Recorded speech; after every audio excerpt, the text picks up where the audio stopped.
It's the Free Relief Golf Podcast.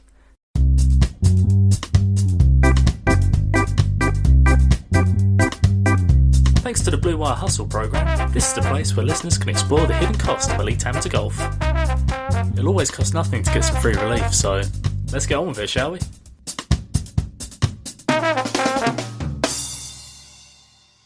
Hello and welcome back to the Free Relief Golf Podcast. I'm Freddie, and as always I hope you're safe and well. This episode is the fifth in a series of episodes that I initially set out to do when I first created the Free Relief Golf Podcast.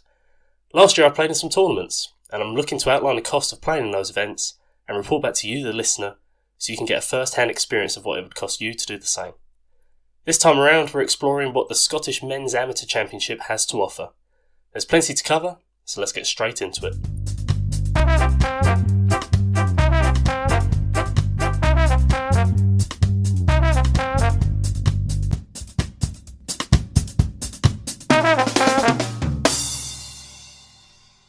So what is the Scottish Men's Amateur Championship? Well, it's the closed amateur championship of the country of Scotland, where only the male amateur golfers of Scotland may compete.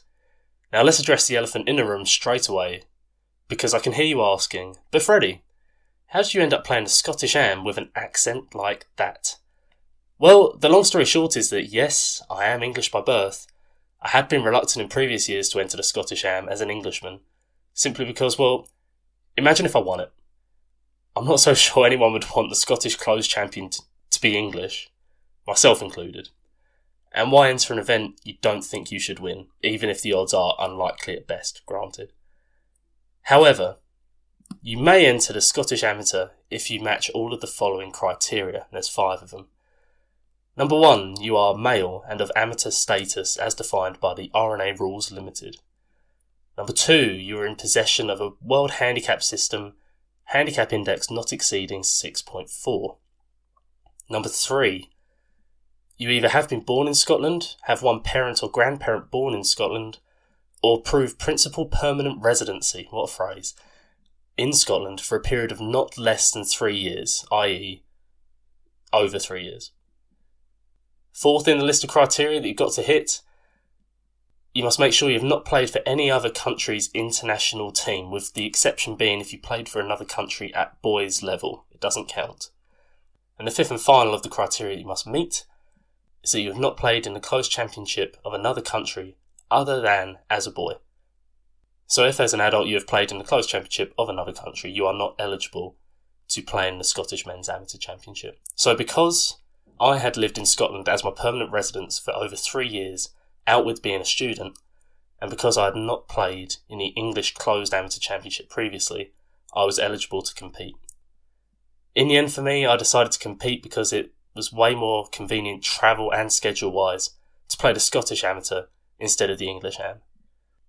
Now I did actually try to enter the English Am back in 2019, but I only made the reserve list, so fate truly intervened. In fact, I got a call up to say that I'd made the field the day before qualifying began, but unfortunately I was a mere 8-hour drive away from Hankley Common, and I didn't even drive at the time.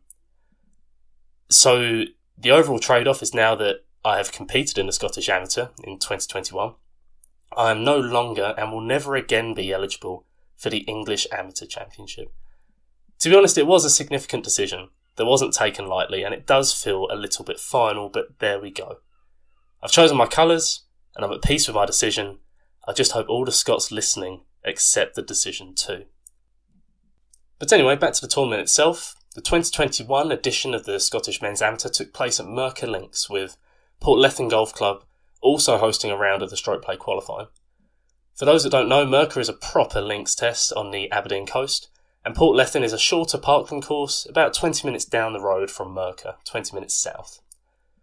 The field is limited to a whopping 264 players, with the cut-off normally being between 3 or 4 handicap. So comfortably the largest field I was part of last year. Worth noting, despite the field size, there were still 3 reserves placed on call on the official list of entries, so fair play to the competitive golfers of Scotland for filling the allocation with ease, and to Scottish Golf for making it possible for everyone to compete.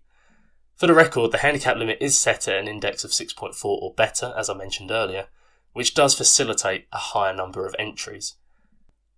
For comparison, this is far higher than the entry requirements for the English Am. For reference, when I tried to enter in 2019, I was initially 23rd reserve with a Kongu handicap of 0.3. Anyway, the tournament was 2 rounds stroke play qualifying, and from the 264, 64 players secure a spot in the match play knockout stage. The tournament entry fee was £80, but what do you get for this? Well, I'm going to tell you, aren't I? By presenting the findings concerning our normal areas of interest: golf, merchandise and food. Let's do it.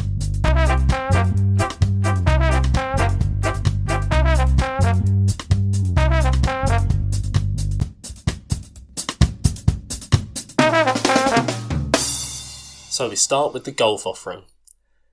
Competitors were entitled to 2 free practice rounds on designated practice days, one at Portlethen on the Sunday and one at Murcar on the Monday. Going green fees in peak season, Murcar you're looking at between £130 and £150, depending on whether it's a week or a weekend date. And Portlethen is much more modest at around £45 in peak season. The stroke play qualifying had a round on each, and the eventual winner would have to win 6 matches on Murcar to take the title. So there are 4 rounds guaranteed to everyone with practice and qualifying, but there is potential for the finalists to have 10 rounds of golf in a week. That's a lot of golf, and all thrown in for £80. You cannot beat that. Both courses were in fantastic condition for the event, but the greens at Murcar in particular were like putting on smooth green marble. Very playable, not too fast. You could be confident with stroking the putts. And during the qualifying rounds themselves, I remember feeling that the pins were very fair and pretty easy to access. This surprised me, because I'm used to elite amateur events tucking flags away and trying to make an example of their competitors. All too used to that. Perhaps this softer approach was adopted to keep the pace of play reasonable, and to help make sure everyone in the field finished their rounds, which would help avoid any organisational upheaval, so that would make sense. Whether intentional or otherwise though, the approach was much welcomed by everyone I spoke to about the pin positions and the course setup, and made for a fun event to play in, where birdies felt easier to come by. It felt less stressful than some of the other amateur events I played last year. Now, as previously mentioned, Murcar and Portlethen provided 2 different styles of course. One was a links, one was a parkland.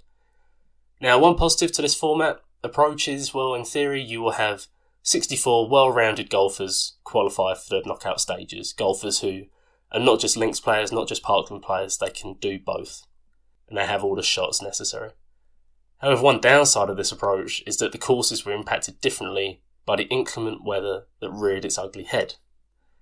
So on day 2 of qualifying, which was the Wednesday of the week, bearing in mind we got there on a Sunday, there was an unearthly amount of rain that fell, accompanied by some electrical activity.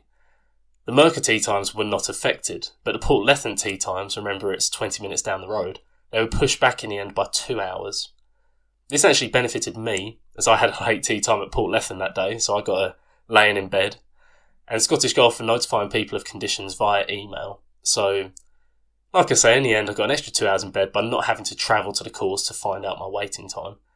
I had to say I felt that this was excellent organisation, especially in the face of adversity, or at least it worked for my situation. Sending the emails doesn't help for anyone who was already at the course waiting for their tee time, but that's just unfortunately the situation that occurred.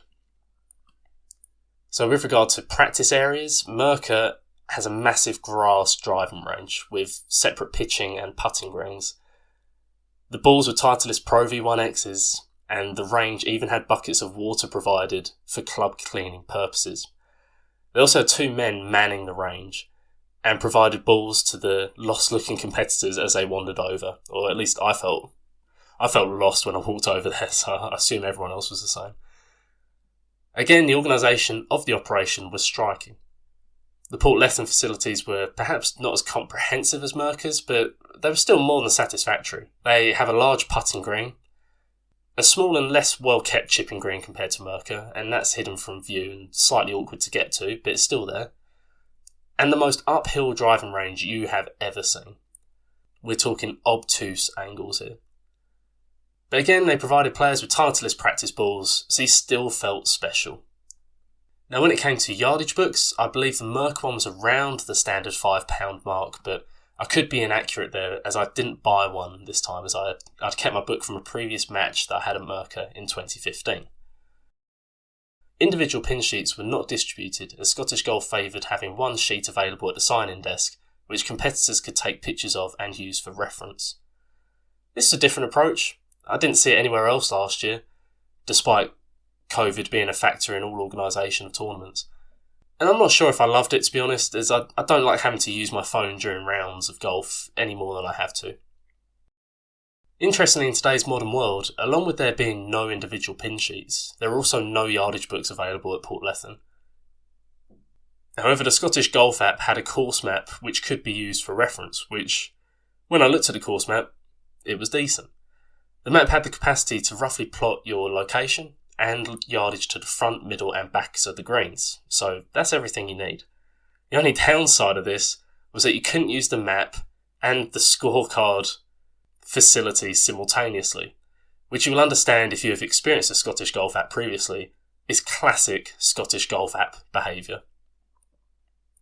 The live scoring was a great addition to the tournament, so you really wanted to be part of that scoreboard. So for me in particular, using the map at Portlethen was sacrificed straight away. You did everything by sight and using what you learnt in the practice round. But the live scoring was a great addition to the tournament and was certainly useful if you were close to the cut and wanted to survey the information and figure out the situation you found yourself in. It was also useful if you were my dad in Essex checking out the scoring, literally from a different country.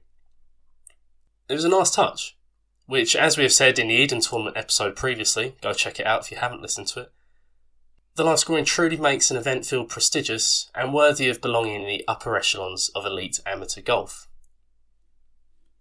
Now, sadly, there was no merchandise provided to competitors that I can recall, and there was no food or water provided on tees, 1st or 10th, and that's fine by me, because there would have been a lot of competitors to cater for in that regard. You've got 264 people, that's going to cost you a lot of money to provide the little finishing touches, and I don't really blame Scottish Golf for not going to those lengths. I think the tournament is still great without those little touches. So that's everything you needed to know in terms of golf, merchandise and food. We'll have a quick little break and come back to discuss the travel and accommodation in Aberdeen. See you in a second.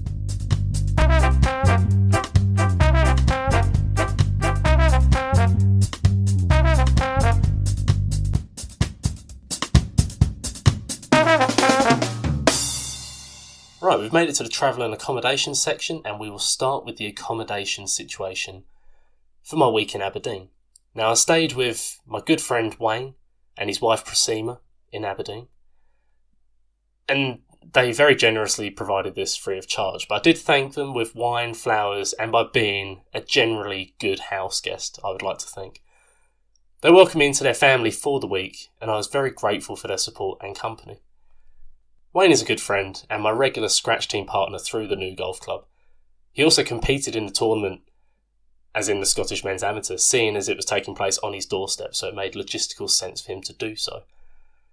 And as a long-time member of Murcar, he even stuck in a 2-under round of 69 in qualifying. That is stellar scoring round there for sure, especially for, may I say, an older man. And yes, Wayne, I am saying that with a cheeky smile. During the week, we were lucky enough to have some luxurious trips to David Lloyd's to go to the gym and the swimming pool, as it was the summer holidays and Wayne and Priscilla were looking to occupy their boy and his friends. I definitely think the swimming pool and jacuzzi aided my recovery throughout the week, and it must have helped my performance, surely. So 10 out of 10, I would recommend that setup to anyone listening. In terms of travel, over the course of the week, I used up one tank of petrol, which at the time was costing me about £40 for a tank. The journey to Aberdeen from St Andrews was 1 hour 50 minutes, so overall the best part of 4 hours driving there and back. Not to mention all the little runs in between Murcar and Portlethen throughout the week. Now, talking of lunches and dinners and food, there was a lot of home cooking throughout the week. I don't recall it all, but I do remember a bolognese at Wayne's. I remember a curry in there too. It was a lot of good home cooking, and I was very appreciative of mainly Priscilla's cooking skills, she really kept us going throughout the week with energy levels and just high quality nutrition overall. At Portlethen, I didn't eat, and only briefly sampled the Murcar cooking when spectating on a match play day. Spoilers, I didn't make the match play. But they had hired new caterers as of May 2021, so they were keen to hear feedback. I had the macaroni cheese, and it was decent and fairly priced at £7.95. For reference, other examples from their menu are as follows. Double cheese and bacon burger with fries you could have got for £12.50, and you could have got some barbecue pork ribs with salad and fries for £10.50. Other than that, not much else to say, but Murcar, they seem to provide a good standard of golf club staples, and I spent £8 there. Don't spend it all at once, Murcar. Now, a brief mention about the prizes here. Some excellent prizes, as you would imagine for a national title. The winner got the championship trophy and the silver gilt medal. The runner-up received the silver medal. The semi-finalists received bronze medals. And I'm sure that the standard prize voucher rates applied for all the winners also. So, we get down to the nitty-gritty. What was the total cost of the Scottish Amateur for me? Well, the entry was £80. The golf was all thrown in. No extra practice round fees or driving range ball costs. And the travel, as I said, was one tank of petrol, which equated to about £40 at the time. Those were the days. Accommodation cost me nothing but wine and flowers, and the only lunch I spent money on was at Murcar, which came to £7.95. Leaving an entire total of the Scottish Amateur for me, it came to £127.95. And that's not including bits and bobs like snacks for your golf bag, etc, etc, all those little Mars bar and Lucozade costs. Now, that's great if you've got friends who live in Aberdeen, but if you've got no friends, in Aberdeen or otherwise, the total cost of the Scottish Amateur for you with standard accommodation rate, bearing in mind that this is a week-long tournament, running from the Sunday through the Saturday, your entry would be £80. If you didn't bring your yardage books with you, that could come to £10. Your travel, your tank of petrol could be £40 and rising. Now, if you book a double room for 2 adults at the Portlethen Premier Inn on a flex rate for 7 nights, that would come to about £416, just about.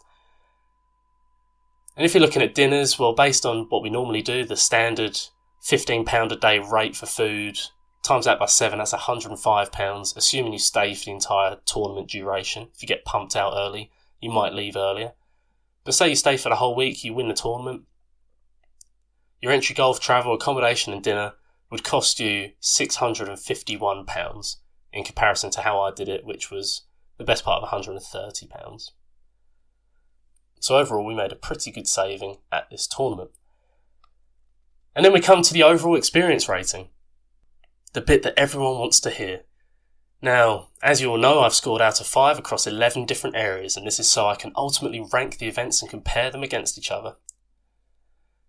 Those 11 areas, for those who forget: hospitality, practice facilities, practice round offering, course condition, course layout, course setup, organisation, communication, location, parking and weather. Out of 55, the Scottish Men's Amateur in 2021 scored 49 out of 55, which is just 0.5 less than I scored for the Tennant Cup, so pretty much on par with that event. For more information on the Tennant Cup, you can check out the episode on Spotify and or YouTube. Go and do it, it helps my analytics and makes me feel special. But overall, I thought the Scottish Amateur was great value for money, especially from a golfing perspective. A minimum of 4 rounds is guaranteed, and the event is always played on very good courses, so you'll always be making your entry fee back, and then some, by playing this event. The organisation I really thought was top class, as you hope and expect it would be for a national event, and the courses were presented in fine fiddle and set up fairly to establish the best golfers without embarrassing and exposing the also-rans in the field. Ultimately, the Scottish Amateur only lost marks mainly because of the location. Aberdeen, for those who don't know, is in the northeast corner of Scotland and a decent drive away from most places. And it lost marks for the weather, which, granted, no one can do much about, but it did affect the overall experience of the tournament. The weather definitely wasn't the greatest throughout the tournament week, but the courses did handle the weather exceptionally well, and my experience was not completely tarnished as a result.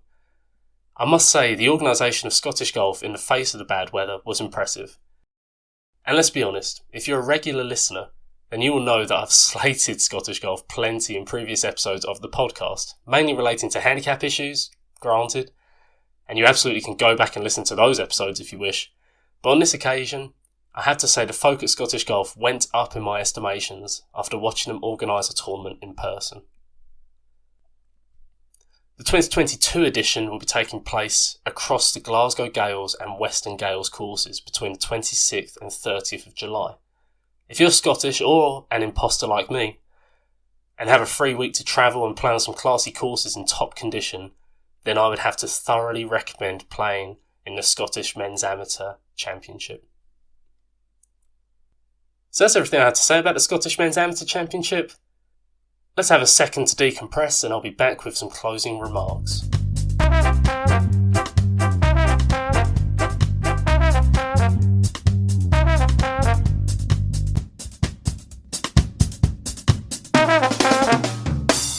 So that was every practical thing you need to know about the 2021 Scottish Amateur Championship. If there's anything major that I've missed out that you would like to have heard, or that would be useful for your planning or even my planning for future events, then get in touch with the podcast. We're on Instagram, we're on YouTube as the Free Relief Golf Podcast, so follow and subscribe to those for all episode updates. And you can always get in touch with me personally at freddielawrence.golf@gmail.com. I'd love to hear any feedback you have to make future episodes specific to what you'd like to hear. Next time on the podcast, we'll be covering regional open qualifying. St Anne's Old Links, last year, 2021, turned into a bit of an adventure as Blackpool was the closest qualifying that any Scottish resident had last year, as the usual qualifying format was altered for COVID reasons. To hear all of the stories from a week away, which I spent with my father who caddied for me and will no doubt appear as a guest on the next episode, keep an eye out for that episode of the Free Relief Golf Podcast. Until then, I've been Freddie, you've been lovely. See you next time.